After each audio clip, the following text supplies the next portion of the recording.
Comment KitKat est devenu en 20 ans un produit culturel et cultuel au Japon? La société Rowntree a lancé la marque KitKat en 1937 à York, en Angleterre. En 1988, le groupe suisse Nestlé rachète le confiseur britannique Rowntree pour 4,5 milliards de dollars. Les premières barres chocolatées sont introduites au Japon en 1973. Mais il faut attendre le début des années 2000 pour que la KitKat Mania commence au Japon. Aujourd'hui, il existe plus de 300 saveurs différentes de KitKat au Japon. KitKat thé vert, wasabi, haricots rouges, edamame ou encore patates douces.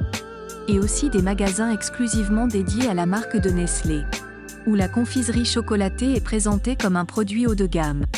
Quelles sont les raisons de ce succès commercial? Les Japonais voyagent beaucoup à l'intérieur de leur pays. Et ramener des souvenirs à ses proches est ancré dans la culture nippone. Nestlé l'a bien compris, et a opté pour le positionnement « produit régional », en aromatisant les KitKat aux spécialités locales des différentes préfectures du Japon.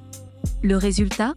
KitKat s'est fait une bonne place sur les étalages de souvenirs des lieux touristiques, et est considéré comme un produit japonais dans l'imaginaire des consommateurs. La deuxième raison?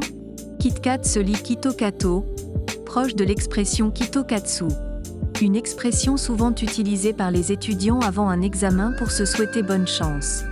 Une aubaine pour Nestlé qui s'est très vite emparé du phénomène, jusqu'à créer des boîtes de KitKat spéciales pour les examens. Ces boîtes s'achètent directement à la poste pour y être expédiées. La vente de KitKat au Japon a augmenté de plus de 50% depuis 2010. À tel point que le Japon est devenu le premier marché devant le Royaume-Uni, sa patrie d'origine. Pour nous faire rêver, les produits alimentaires doivent s'inscrire dans la culture et les habitudes locales. Suivez-nous pour ne pas manquer les prochaines histoires gourmandes.